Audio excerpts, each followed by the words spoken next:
subscription businesses have to change. There needs to be new forms of subscription. This idea that success is 95% of your audience rejecting your product as a paid proposition with these subscription offers is kind of crazy. Welcome to the I Need Coffee and Better Ideas podcast, where we caffeinate your brain with the freshest takes in news media. Buckle up for 10 minutes of rapid fire insights that'll shake up your content game and leave your audience wanting more. Today, I've got somewhat of a legend in the industry with me. His name is Brian Morrissey. I met him first when he worked at Digiday, and I started touring the world in news media conferences. So welcome to the show, Brian. Thanks for having me, Berger. Great to be here. I'm very caffeinated. I'm in Belgrade, and they have this kind of variation on Turkish coffee that they call domaca. Oh, wow. And I think it has like 1 million milligrams of caffeine in it. So you're one of the few people who's more caffeinated than me. That's amazing. Yeah, I think so. You might get intense. So again, thank you so much for being on the show. I want to make this into sort of the conversation and picking your brain a little bit. But before we get to that, I've known you since 2016, 2017. I've spoken with you quite a few times. I've been on your LinkedIn page quite a few times. But what I haven't really heard from your mouth is sort of what's your story? Where did it all start out? And how did sort of all of this come to where you are at the moment in your career? I'm a journalist by training. I went into journalism 20-something years ago, and I quickly realized that I needed to specialize in order to compete. And that turned out to be, most of the decisions you make are irrelevant, but that was a really important decision that I'm glad I made.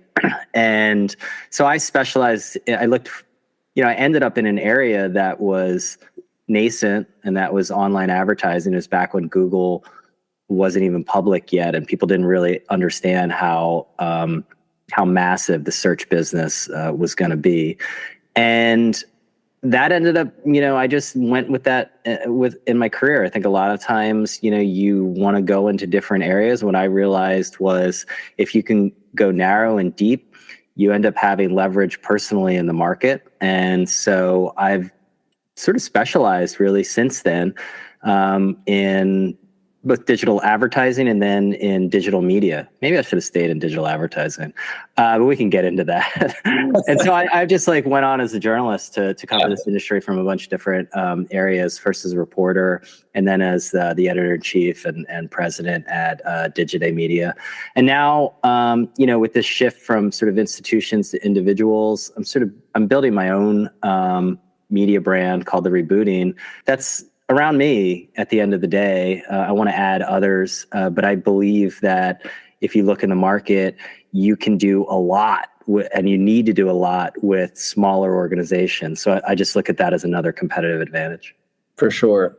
Last time I saw you in the flesh, I believe was a year ago. No, we saw each other in London a couple months ago. Oh man, I clearly didn't leave an impression. Well, you always leave an impression, but the impression you left with me in Cannes last year was so impressive. Now, I was segueing into Cannes in a way, although I did mess it up a little bit there. But how did that go this year, and what are the sort of big takeaways from this year's Cannes Lions? Cannes is, I like to say Cannes presents itself as a festival of creativity, but it's really a carnival of capitalism at the end of the day. And to me, the big takeaway of Cannes is that this industry is hyper competitive. And for publishers, you're not competing.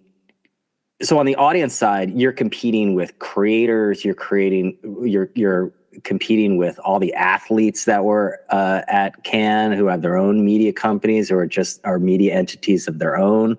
On the business side, particularly with advertising, you're competing with retail media. You're competing with the grocery store chain that has far better customer data and can offer closed loop attribution that that marketers love.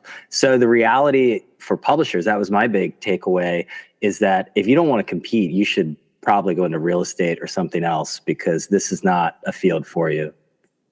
Yeah, that seems interesting. And there's been some studies. I believe the Reuters study that just came out touched on this as well, with the growth of retail media. For me, it comes down also to media companies having to diversify the revenue streams. I mean, the paywalls have been around for a while. Are they perfected yet? Not even close. But the way it seems to me, at least, it'd be interesting to get your take on that. Is there a way for publishers to keep running with their advertising game as it stands right now and just sort of hope that that's going to go well, or and maybe hope that reach and size is what's going to get them there, or are they completely doomed if they keep running in that direction? I mean, look, the market is you got to listen to the market at the end of the day. And the ad market is very robust. It is growing. It is like, and I talked with Group M about their forecast there, and they're seeing substantial growth. They're seeing like 6% growth in the U.S. U.S. and China are growing incredibly quickly. It's slower in Europe, but I mean that tracks with the overall economic shifts that we're seeing. And at this time, publishers' ad businesses aren't great. I mean, most publishers had pretty good Q1s and not so good Q2s, and they're hopeful. They're seeing good signs for the back half of the year. But the reality is that 2021 was an anomaly. I can remember just talking to a lot of publishers who are like, oh, business is great. We're up 20%. And it reminds me, I run a lot, and it reminds me of, when I'm running and the wind is at my back, I tend to chalk it up for how fit and strong I am. And then when I turn around to come home and the wind is in my face, I talk about how unfair it is and how it's ridiculous that I'm supposed to run into this wind. Well, publishing in general, the market, they've made the turn, and now the wind's in the face, and that's going to require changing their approaches. I just am right in the midst of writing a newsletter for tomorrow about process innovation. And I think a lot of the struggles that are happening particularly in the news industry, come down to the need for process innovation versus product innovation. We always love product innovation, coming out with the iPhone, a launch, but a lot of publishers need to change their internal processes, how they're organized. And a lot of that comes down to efficiency and cost savings and things that are not really fun exercises. And that's why we're seeing a lot of the conflicts within these organizations, because the reality is, and I think in my discussions with top leaders, they know they need to be far more competitive. That means to get a lot more lean. That means to be a lot more adaptable.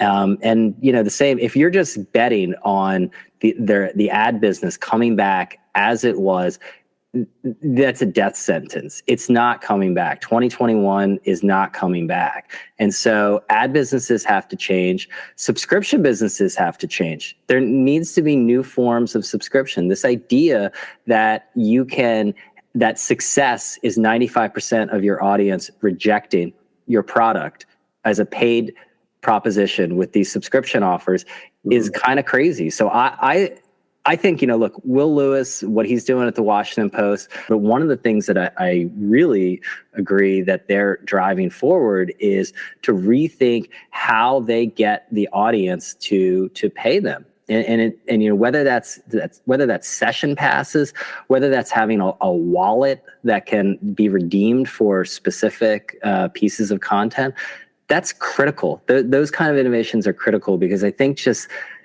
betting on the status quo is a really bad bet. Sounds great. All right, I gotta eat some cevapcici.